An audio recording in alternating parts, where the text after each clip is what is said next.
My name is Clara Hayes, and 3 days before my wedding, I was handed a pen like it was a weapon. The pen tapped a glass table in my fiance's parents' dining room, leaving a tiny star of ink on a manila folder that smelled faintly of printer toner and lemon furniture polish. Across from me, Margaret Blackwell Ethan's mother rested 2 fingers on the folder as if it were already hers. "Sign it," she said, voice-level eyelids unblinking. "Or the wedding is off." The room was so quiet I could hear the ice settle in my water. Ethan sat to my left, shoulders squared, but strangely still, and I felt a small windless space open between us, the kind you only notice when a door closes. I didn't reach for the pen. I reached for the folder instead, sliding out the pages one by one, listening to paper scrape paper while heat gathered at the base of my throat. The first clause was harmless, a definition anyone could agree on. The second bared its teeth, joint control of intellectual property, a claim that reached into the spine of my work like a hand. My heartbeat hopped, my palms went cold. Margaret's nail tapped the table, a metronome for the worst kind of song. "Protection is standard," she added, almost kind. "You understand." I understood plenty. I understood that love can be a house with a hidden basement, and you don't notice the door until someone points you toward the stairs. I looked at Ethan. He looked away. The ice cracked again, a delicate apology from a glass that couldn't help me. "Take your time," his father said, but the clock above the mantel hissed each second like a fuse. I wanted to say I was a software engineer, that my hands had built something no one at this table had ever seen from the inside. I wanted to say that I had already learned to read rooms where I wasn't expected to speak. What I said was simply, "I won't sign under threat." Margaret smiled, slow and winter pale. "Then we don't have a wedding." I set the pages down, lined the edges with a thumbnail until they were sharp. They didn't know what else I carried into that room, what I was willing to protect, and what I could afford to lose. And they certainly didn't know the number. The drive back to my apartment was a blur of headlights and stop signs, each red glow dragging me deeper into a silence that felt heavier than any words exchanged at that table. I had left Ethan behind not because I wanted to, but because if I had stayed 1 minute longer, the heat in my throat would have erupted into something I couldn't take back. My fingers clenched the steering wheel until my knuckles whitened. I replayed the phrase again and again. "Sign it or the wedding is off." A chant, a curse, a wound delivered with clinical precision. When I parked, the quiet of my apartment swallowed me whole. The clock on the stove blinked past midnight, mocking the hours I had already lost. I didn't bother turning on the lights. I just sank onto the couch, shoes still on dress crease, staring at the ceiling fan until its blades blurred into a wheel. My phone lit up the coffee table, Ethan's name, again and again, like a pulse. I didn't pick up. I couldn't. I didn't know if I wanted to hear excuses or silence or worse, agreement with his parents' decree. Sleep never came. Instead, I drifted in and out of shallow dozes, each one pierced by the same memory, Margaret's smile thin and glacial as she delivered her ultimatum. By morning, my eyes burned.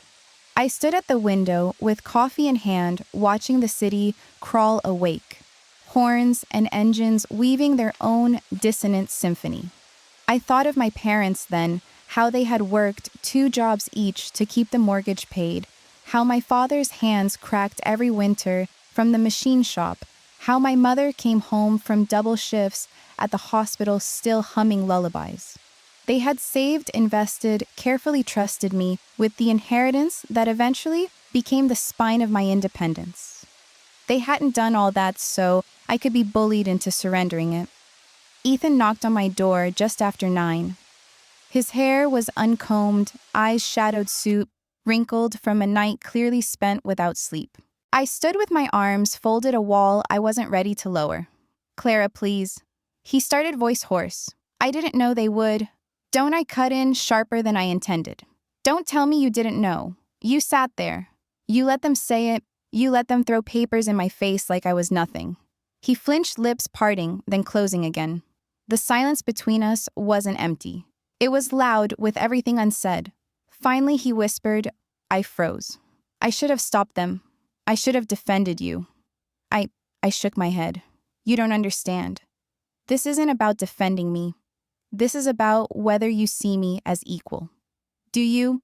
His answer stumbled on the way out. Of course I do. But the words sagged unsteady, and I felt the ground tilt beneath us. I closed the door gently, not slamming, because rage wasn't what I felt anymore. Rage burns out. What remained was colder, heavier. I leaned against the wood, listening to his footsteps retreat down the hall, each one echoing like a verdict. The rest of that day stretched thin hours folding into each other. I tried to code to lose myself in the neat geometry of functions and variables, but my cursor blinked back at me like an accusation. My inbox overflowed with wedding logistics, florists, photographers, final confirmations, and I couldn't bring myself to answer a single one. The future had been set like stone, and overnight someone had cracked it with a hammer. By evening, my exhaustion was a second skin. I lay in bed, staring at the ceiling, eyes, gritty chest hollow.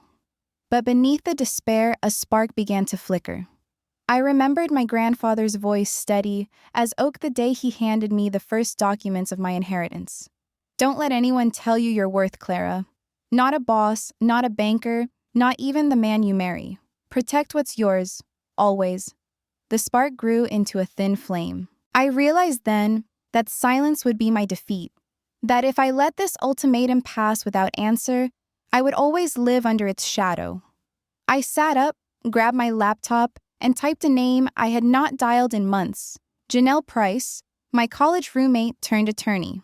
The cursor hovered over her contact as I hesitated, heart thudding. Reaching out meant war. Reaching out meant I was no longer a passive fiancé waiting for apologies.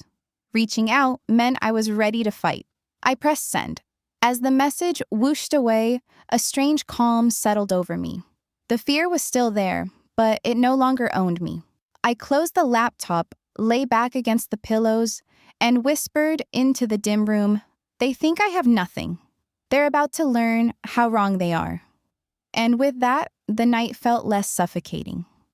The story had only just begun, and for the first time in 24 hours, I felt the faintest surge of control return.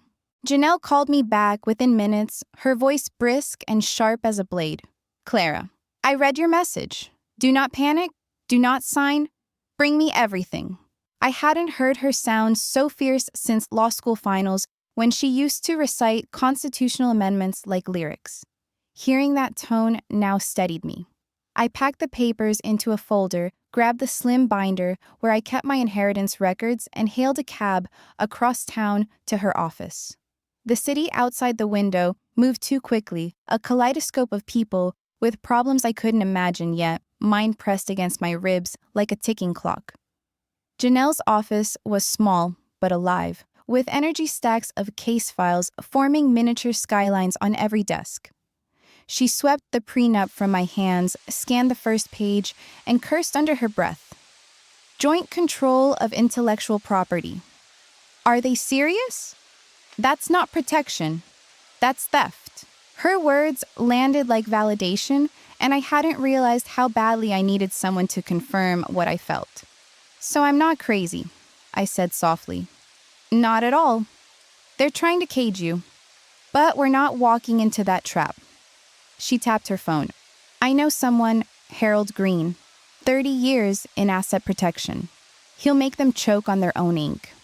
By late afternoon, Janelle and I were in Harold's corner office overlooking the Hudson.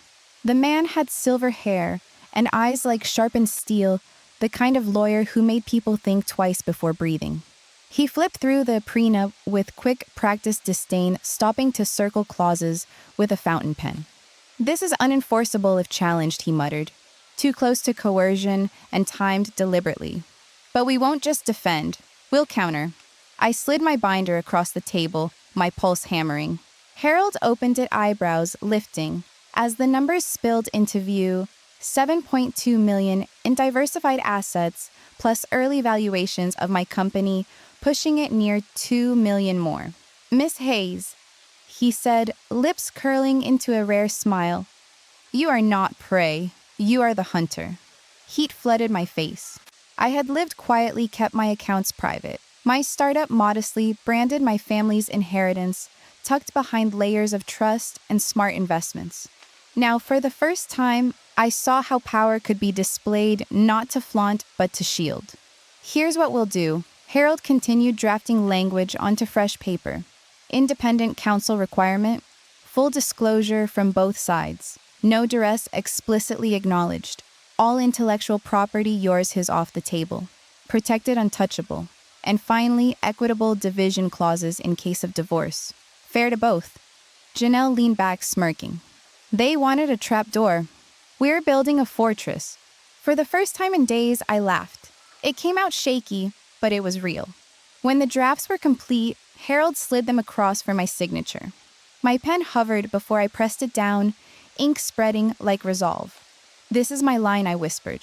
That evening, I called Ethan. His voice cracked when he answered, relief flooding through the line. "Clara, thank God." Don't," I said gently. "Just come over. We need to talk." He arrived in 20 minutes, eyes still weary, but softer this time, like he had been bracing for a storm. I poured 2 glasses of water, set them on the table, and laid the new prenup between us. "I need you to see me," I told him. "Not as someone your parents can push, not as a woman lucky to marry into your name. I need you to see me as your equal." He read the clauses carefully, lips pressing thinner with each page. When he reached the binder of assets, he froze. His eyes darted to mine. 9 million? Yes. My voice didn't waver. 7.2 inherited the rest from the company I've built. I never led with money because love isn't supposed to be a balance sheet. But if your family insists on making it one, then let's put all the numbers down. Ethan's throat worked as he swallowed, guilt washing over his face. "I should have stood up to them. I should have told them you weren't to be underestimated. Clara, I'm sorry." "Sorry isn't enough," I said. "I need you with me. Not beside me when it's easy, but against them when it's hard. Can you do that?" His answer didn't come fast. He closed his eyes, rubbed his temples, then looked straight at me. "Yes. If it means losing their approval, if it means cutting strings, yes. I choose you." The night air outside was cool when we stepped onto the balcony. The city glittered beneath us, lights stretching toward the horizon like veins of fire. Ethan took my hand, gripped steady now, no hesitation. "Tell me what to do," he said. "We set the meeting," I replied. "Neutral ground. Tomorrow night. They'll see the papers, the proof, everything. And if they don't accept," he finished the thought for me, "we walk away." I nodded. The spark inside me that had started as a whisper was now ablaze. For the first time since that dining room ultimatum, I felt taller than the shadow cast over me. When Ethan left that night, he kissed my forehead, something tender and unspoken. I lingered by the balcony door long after he was gone, the city breathing around me. Tomorrow would be the war table.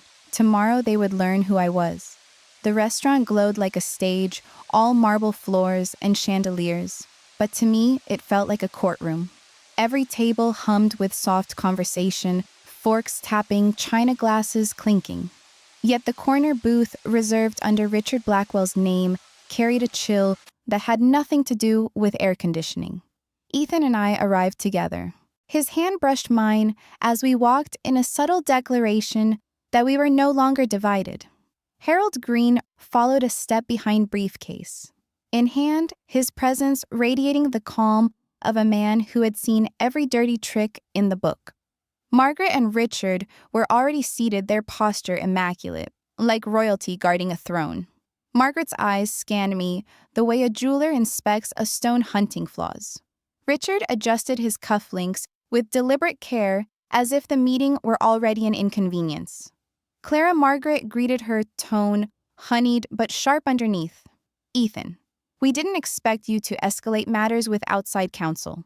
This could have been kept in the family." I slid into the booth across from her, Ethan beside me. Harold set the briefcase on the table, and clicked it open. The metallic sound cut through the air like a gavel. "This isn't just family business," I replied. My voice was steady, not raised, but it carried. "This is my life and my work. If you want contracts, then let's deal in real contracts, ones that honor both parties." Margaret's lips curved faintly. "We only want to protect our son. Then you'll have no objection to protecting me as well." Harold laid the counter prenup on the table, sliding copies toward each of them. Margaret's perfectly manicured fingers hesitated before lifting the first page. Richard leaned forward, eyes narrowing as he scanned the language. "Independent counsel," Richard muttered. "Full disclosure of all assets from both parties. No duress clause. And intellectual property carve-outs?" Harold added smoothly. "Nothing created before or during the marriage can be claimed by the other party. Each retains sole ownership." Margaret's eyes snapped up, cool and assessing. "That strips away the unity of marriage." "Don't you believe in sharing, Clara?" I met her gaze without flinching. "I believe in sharing love, respect, and partnership. Not theft disguised as tradition." Her cheeks stiffened just a flicker, but I caught it. Ethan reached for the binder I had carried in. With a firm motion, he opened it and placed it squarely between us all. Page after page of statements gleamed beneath the dim light: investment portfolios, trust accounts, valuation summaries of my company. The number sat there, undeniable: $9 million. Richard inhaled sharply. Margaret froze. For the first time since I had met her, she looked startled. Ethan's voice cut the silence. "This is Clara's. She has more than earned the right to be treated as an equal. If you can't respect that, then this wedding does not happen." The surrounding tables blurred out of focus. All I saw were the two faces across from me, suddenly robbed of certainty. Margaret recovered first, setting the paper down with controlled grace. "Impressive. But money doesn't change the risks marriage carries." "No," I said quietly. "Boundaries do. And this agreement makes them clear." Richard's jaw worked, eyes flicking from the binder to Harold, then to Ethan. "This is excessive," he muttered. "What's excessive," Harold countered, "is presenting a one-sided prenup 3 days before a wedding. Courts see that as coercion. We are offering fairness, and we're offering it tonight. You sign, or the matter ends here." The words hung heavy. Ethan leaned forward, his voice steel. "I mean it, Mother. Father. If you refuse, I will call every guest, every vendor, every last friend and relative and tell them the wedding is off. Because I will not marry Clara under terms that insult her." Margaret's mouth opened, then closed. For a fleeting second, the mask slipped fear not of me, but of losing him, her son. The legacy she guarded so tightly suddenly slipping through her fingers. Silence stretched. The waiter arrived oblivious, asking if we were ready to order. Richard waved him away, eyes never leaving the contract. Finally, Margaret spoke. Her voice had cooled, but the edge had dulled. "We'll review this with our counsel." By tonight, I said, my tone leaving no room for misinterpretation. "Or the wedding is nothing but a canceled reservation." Her stare locked with mine, a duel of wills across white linen. Then she nodded, once clipped, conceding ground she had sworn never to yield. Harold closed his briefcase with a snap. Ethan exhaled beside me, his shoulders loosening. As we left the restaurant, the night air rushed around us, carrying the faint scent of rain. I felt lighter, though not safe, not yet. But the balance had shifted. For the first time, I wasn't the one cornered. Ethan squeezed my hand as we walked toward the car. "I should have stood with you from the start," he murmured. "You're here now," I replied. The truth was complicated, but tonight, that was enough. Behind us, through the glass, I caught one last glimpse of Margaret. She sat frozen papers before her, staring at numbers that refused to bend. For the first time, it wasn't me under her microscope. It was her reflection. The email arrived at 9 the next morning. A scanned copy of the signed counter prenup glowed on my screen, each signature pressed with reluctant precision. Margaret's script was immaculate, almost defiant, as though neatness could reclaim the control she had lost. Richard's was tighter, hurried the handwriting of a man who wanted the moment over with. Ethan's, however, was bold, deliberate, a stroke of ink that felt like a vow. Mine rested beside his steady and final.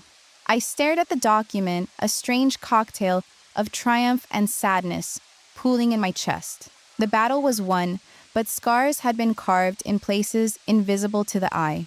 I closed the laptop slowly, breathing in the quiet of my apartment, and whispered to myself, "It's done." 2 days later, the wedding unfolded under skies so blue it felt staged.